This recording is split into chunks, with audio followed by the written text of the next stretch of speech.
vazhdojmë për 5, 4, 3, 2, 1. Mes rritjes së çmimeve, ndryshimeve ekonomike, balancimi i buxhetit mujor duket të jetë një sfidë e vërtetë.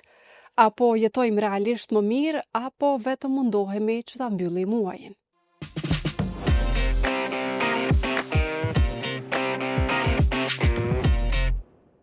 Për kulturën financiare, gabimet më të shpeshta në menaxhimin e buxhetit dhe disa prej praktikave të kursimit, do të flasim sot në podcastin 5 pyetje me Elvira Ibrahimin, kontabiliste. Përshëndetje dhe mirë se erdhët, zonja Ibrahimi. Faleminderit shumë që më keni ftu edhe që e keni mendu me diskutu këtë temë në podcastin tuaj. Erdha me shumë kënaqësi. Faleminderit, po shpresoj që nga këshillat e juaja do të mundeni me i sqaruar shumë mirë disa prej segmenteve që përballen shoqëria jonë sa i përket buxhetit edhe menaxhimit. Me shumë kënaqësi. Këtë vit, realisht këtë muaj, kushdo që ka marrë një pagë nga puna që bën, nëse deri muajin e kaluar ka marrë 350 euro, sot këtë muaj është dashur të marrë 425 euro. Kjo si shkak i rritjes së pagës minimale. Apo prezantohet rritja minimale, zonja Ibrahimi, e pagës vetëm si lajm pozitiv, ndërkohë që po rriten çmimet. Do thotë, po përmirësohet në këtë rast standardi i jetës njerëzve apo prapë po met e një gjendja financiare? Po tash nëse e krahasojmë me shportën e konsumatorit, sa kemi mujt me blena me 100 euro para 3 vjetëve, 2 vjetëve, 1 viti edhe tash, mendoj që nuk është rritje, po është një farë mënyrë, një farë barazimi i inflacionit dhe rritjes së çmimit që ka ndodhur deri më tani. Sepse nuk besoj që nëse vitin e kaluar një shport, çkado që është ble me 350 euro, sot ka më ble me 325 euro, sepse gjithsesi ka pas një rritje të madhe të çmimeve. E sidomos kur flasim për fakturat e rrymës që erdhen 2 muajt e dimrit, le të themi që ndoshta një banesë e vogël ka pas rreth 100 euro minimumi. Një pjesë e madhe e pagës ka shku në kështu që vjen që një pjesë e madhe e pagës ka shku në atë pjesë. Në fakt, unë mendoj që është shumë vështirë me ja dalë me këto çmime me një pagë minimale. Po, kjo varet edhe prej strukturës së familjes, edhe në cilën fazë tjetës është personi që merr atë pagë minimale, a është tu jetu me qira, apo e ka shtëpinë e vet, a është në fillim të krijimit të familjes, apo është një person që i ka 55 vjeç, 60 vjeç, i ka fëmijë të mëdhaj dhe veç me çato i ka shpenzimet më të mëdha. Veç ka me jetu veç ka me mbajt veten e vet.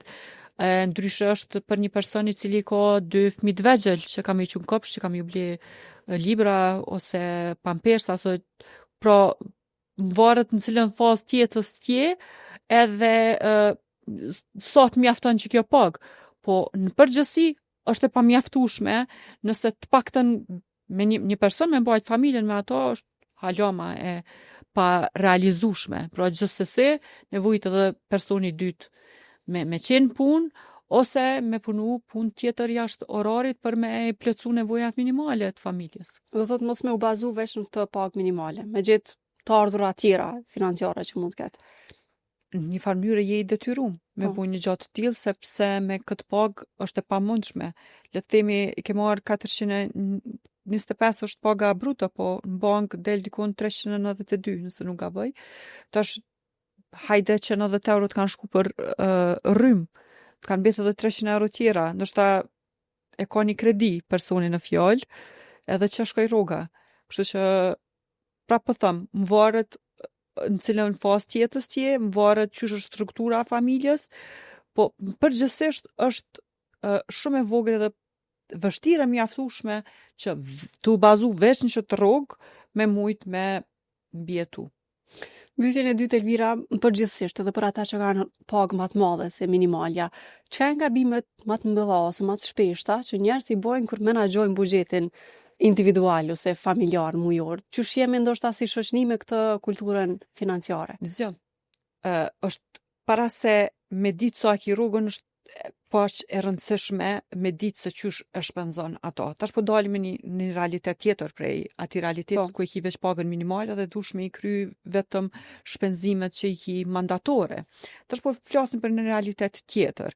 Pra le të themi është një person që i ka 23-4 vjet, është i pamartum, e merr një rrogë, le të themi 700-800 euro, nuk është që ka obligime se jeton me familjen e vet e të tjera.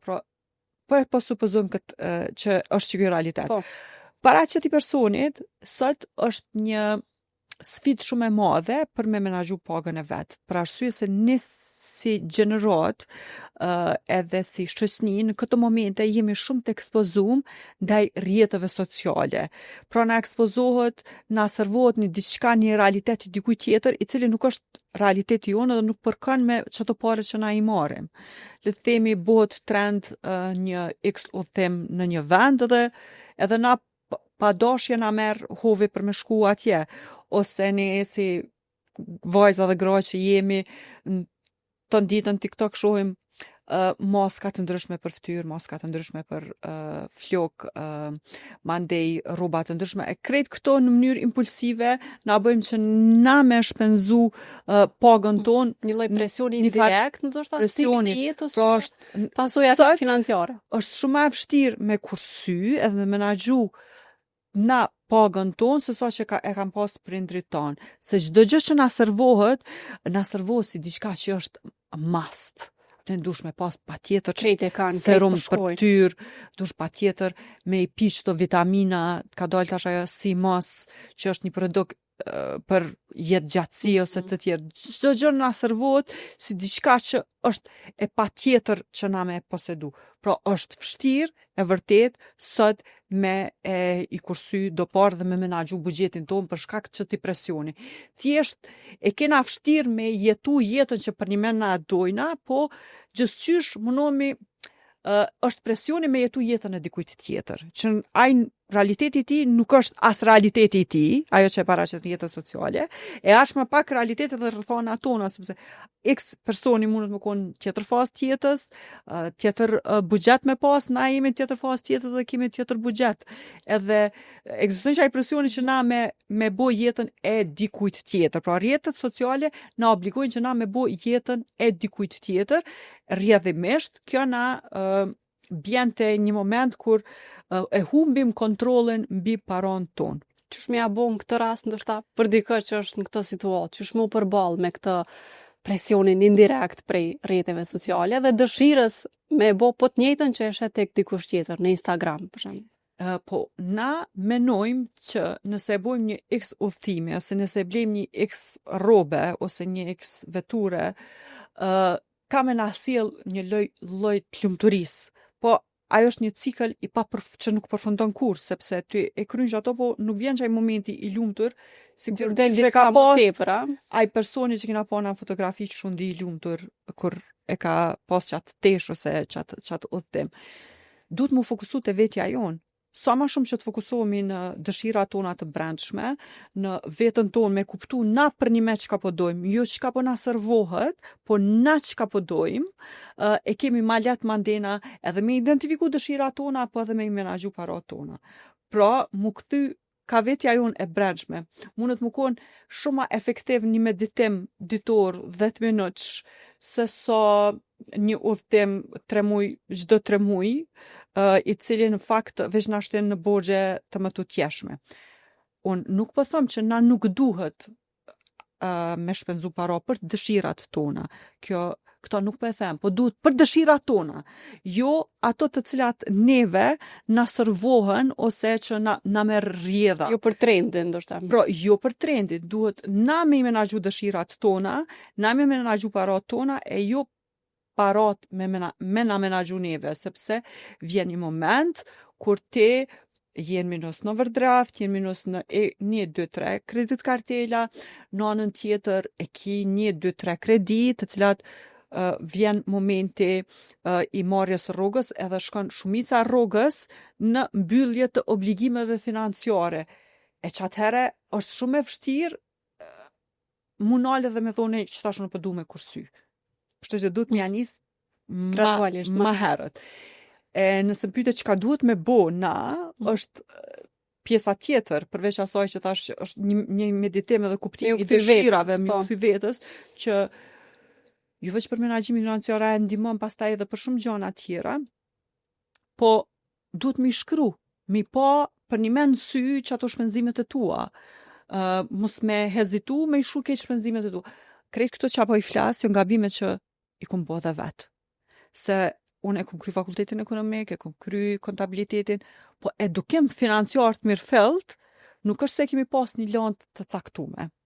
Sot në fakultet ekonomik është landa që ka të bëj pikërisht me edukimin financiar, edhe unë gjithmonë them që të landë nuk duhet me pas vetëm studentat e fakultetit ekonomik. Gjithkush, nështë duhet me konë kapitulli edukimit qytetar ose diçka që në shkollë të mesme me mësu, se edukimi financiar duhet mu folë në familje, që e mësojmë fëmin ton me respektu matë vjetrin, Po. me fshi marë pijatën kur te hanë bukën, edhe pare me trajtu edhe me respekt duhet me mësu, duhet më kom pjesë e edukimit familjar, shkollor, e jo me mësu në një mënyrë kur ti je ngulfat për i borgjeve edhe je para një aktit krym, nuk ka akt krym se gjithmonë ekziston një zgjidhje, po para një sfide shumë të madhe. Çka unë them, bile sot e kom lansu një video që quhet paguje vetën tënde të parën, pay yourself first, është si një terminologji në edukimin financiar, edhe krejt që ka thot kjo që si të marim rrogën, na një pjesë duhet me e qunë në kursime. Pra që ajo është pagesa që ja bujnë anap vetës tonë. E mandej i ki obligimet tjera që kemi kry. Pra me trajtu kursimin njëjtë si kur shpenzim. Më thonë, unë e kursej 10% rrogës, 15% rrogës, 20% rrogës, njëjtë si kurse që e paguj rrymën, që e paguj internetin, pra është pa diskutueshme. Qysh mja bo në këtë punë, sepse dikush mund të thotë, po unë s'kam pag mjaftueshëm sa dhe me nda për kursime. Menzi po mdal me kry shpenzimet e mujit. Po. Jeta jonë nuk është vjet drejt, më thonë ka ullje ngritjet.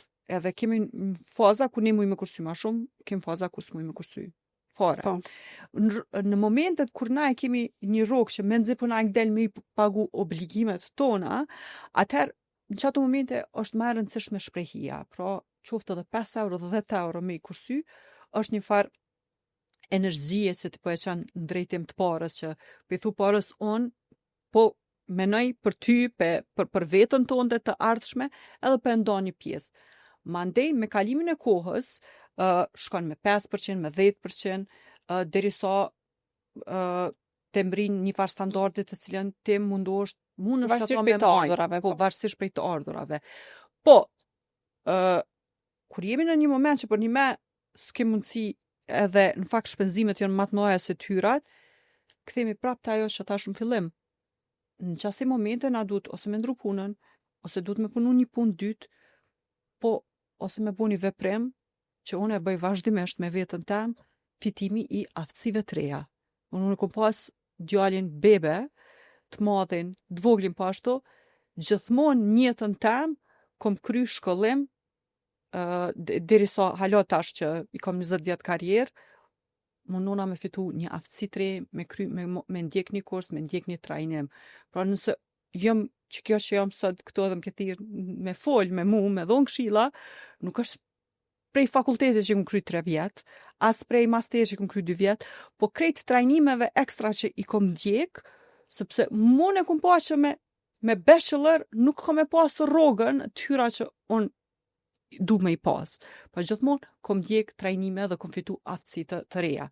Pra një person duhet me mendu që ashtu, okay, unë e kom një rrogë që mu nuk kom del për shpenzime të mija ose për me boj jetën që unë e du, atër do na me fitu aftësi të reja që me të njëjtat orë punës, për të fitu më shumë. me të njëjtat orë punës, me fitu më shumë. E qartë, ndërkaq tek puna e blerjes, zonja Ibrahimi, sa është e rëndësishme me ndru ndoshta dhe sjelljen e blerjes kur je në këtë situatë, dhe ndoshta me u fokusu më shumë tek blerjet që i ki në nevojë që të duhen, edhe me u rujt pak prej blerjeve impulsive. Përmende pak këto reklamat që na dalin në rrjetet sociale dhe të bajnë me bën një blerje online, ani pse s'ki shumë nevojë për atë mask, edhe në raft i ki një 10 tjera ndoshta që si ke përdorur ende. Se çdo gjë që është tash fillim, duket që është mandatore, që duhet se është ose me ble ose shkoj jeta, s'bën pa to. për mos më përsërit vetëm për një mend ditët e sodit është shumë më vështirë se sa që ka qenë më herët me kursy. Çka duhet me bo na? Nashta për me ta dhënë që të përgjigje e kisha zgjat ose kisha dal pak me një temë tjetër. Fillimisht është mirë që me zgjedh një muj, për shembull mujin shkurt, edhe mi shujt krejt shpenzimet që na i kemi pas gjatë çati muaje. Prej atyne këtë shpenzimeve duhet mi acaktu a është fikse që s'mujna me shty, që s'mujna pa e pagu, se rrujmën kredi nuk mund është pa i pagu, qiron, nëse jemi qiron nuk mund është pa e pagu, edhe mandemi kalu të pjesa tjetër që ti i shpenzon për argëtim, për ushqim, për veshmbathje. Që kjo është pjesa ku ti mund është me negociu me vetën tonde. Me thonë, nëse i ke shpenzu 10% për veshmbathje, po në realitet nuk jenë qatë nivel të pagës që mund është me bo qatë shpenzim, atër që aty është pjesa në ashtat që ti duesh me zvogëlu shpenzimin. Pra gjithësysh na duhet me i qitë sanët letër edhe për mi pa. Na vynë me bo analizë financiare të vetës tonë. Sët e kemi të letë të i përdor ChatGPT-n, dhe me thonë, mundet shumë letë me qenë i këshilltar i mirë i joni financiar për me i shpenzu parët tona që na kanë vetë. Qysh me ik blerjeve impulsive, unë gjithmonë ju thëm njerëzve, fillo të i fshi aplikacionet e blerjeve. Dhe me thonë, këti kemi aplikacionet e blerjeve të robave, kështu që fillo të i fshi mas pari ato. E dyta, mos e blej në afekt. Po prit të paktën 24 orë, 48 orë, edhe këshyre për një me, a është diçka që ti ki nevoj për qato. Mandena është mirë që blerjet me i kategorizu në a është diçka që më nevojitet, a është diçka që më pëlqen, a është diçka që e du. Nëse është diçka që për një me e dën, edhe mundet më konë komplet pa kuptim për dikon tjetër, po ti e dën që ato, dën me pas që atë lloj biciklës, se është diçka që ty të plotëson shpirtnisht, ti dën me shku në një udhim të caktuar, se është diçka që e ke dash pe kohësh. Pra, ky buxheti është për me na i plotësu gjana që na kemi nevojë edhe që për gjana që na për një me i dojmë. Jo gjanat impulsive edhe gjanat që na pëlqejnë. Pra duhet me dallu a e dojmë apo që na pëlqen. Të ke puna e blerjes, blerja me Star Card është një blerje ndoshta ose për shembull e kredive, është një lloj blerjes me kësta është një lloj shpëtimi financiar për një rast caktuar apo një kurth që ndoshta veç sa rëndon buxhetin. Nëse del me menaxhu, po.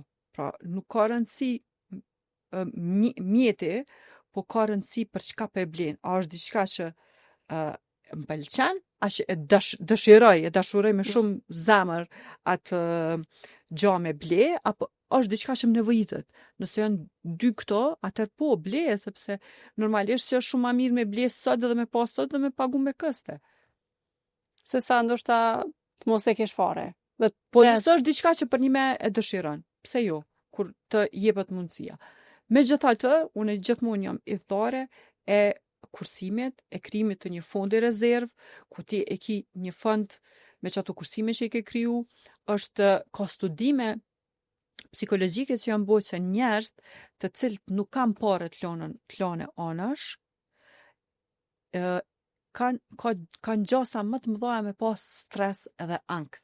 Ose, me thonë pak më ndryshe, nëse jeton kohën në një stres edhe në një ankth, edhe nuk po ja gjen kuptimin, nashta pikrisht është kuptimi të çato shpenzime që ti i bën në mënyrë të pakontrollume, edhe që nuk e njeh veten sigur për shkak se nuk ke kursy, punon që 10 vjet, që 15 vjet, edhe nuk e ke të kursyme asnjë ose 2 rroga të cilat rekomandohet paktën 6 copa, 6 rroga me i pas të kursyme për shkaqe gjatë vitit. Jo gjatë një vitit, mi pas të kursyme, mi pas të lane anash në një llogarit kursimit, do duhet mi pas 6 rroga si fond rezerv, i cili na shërben neve në rast se besim pa punë, në rast të ndonjë po kemi një situatë papritur në jetë. Papritur, pra duhet mi pas. Po çaj nuk është veç fond rezerv, po është një farë fondi që ti i tregon vetës tonde, një farë respekti që ti e tregon për vetën tonde, që unë po kujdesna për ty, nuk pe blej një gjë impulsive, po kujdesna për gjëra pak më të mëdha. Për fund zonja Ibrahimi, këto mund janë këshilla ndoshta individuale për secilin edhe që nuk jeton Kosovë, po bazu në ekonominë e Kosovës, në këtë sistemin ekonomik edhe të shoqërisë që kemi, a ka mundësi që ta zëm një familje me të ardhura mesatare ta mbyll muajin pa u fut në borxhe? Është shumë interesant se jemi të folë për shtresa të ndryshme. Po. Tash na po ma bën pyetje për mesatare ndoshta stres mesatare. A ka mundësi? Dëgjoj, viti i ka 12 muaj. Edhe mundet me konë një periudhë caktuar e vitit që te kemi pas nevojë për më shumë fonde se sa tyrat që i merr gjatë vitit. Le të themi për shkak se rryma në muajin dhjetor dhe nëntor të ka ardhur pak më shtrejt. Por që ata është mirë që në muaj të cilët vjen rryma më pak, me u mundu që qato periudha me i kursy që mi pas të mundshme mujt të cilët kish shpenzime ma shumë me bo një farë balance. Po për ndryshe, nësë më pyet në përgjithësi, ne jemi shoqëni konsumatore. Dhe më thonë, në mënyrë enorme jënë rritë shitjet e veshmbathjeve, të veturave, të apartmenteve, kosovarët jashtëzakonisht shumë blejnë prona në Shqipëri, dhe më thonë, ka po vinë këto pare, nuk është që s'kemi pare, po nështë s'po di me i menaxhu mirë. Ndoshta që jo të gjitha janë me origjinë nga brenda. Kryesisht kemi këto blerjet e apartmenteve ose këtu janë nga diaspora, që të ardhurat i kanë nga jashtë. Tjetër që është ashtu. Një pjesë e madhe e tyre është sipas statistikave të paktën që blien nga diaspora. Po, megjithatë ka dhe kosovarë që po. jetojnë në Kosovë, edhe që mbrin me i bo ato blerje. Faleminderit shumë zonja Ibrahimi që ishit pjesë e podcastit tonë dhe për bisedën që zhvilluam bashkë. Faleminderit shumë Fljoka. Unë dova me dhoni një qasje pak më ndryshe, jo atë qasjen që zakonisht jemi mësuar të ndëgju shumë terminologjike ankesa. Jemi këta që jemi, kemi këto tyra që i kemi, edhe duhet më mundu me që to rrethana që kemi me mbjetu edhe me jetu mirë. Secili sipas standardit që ka. Dëgjues dhe shikues të Radios Evropa e Lirë, ishte ky podcasti i kësaj së shtune. Ju vazhdoni të lexoni për zhvillimet e fundit në evropaelirë.org. Faleminderit, u kry.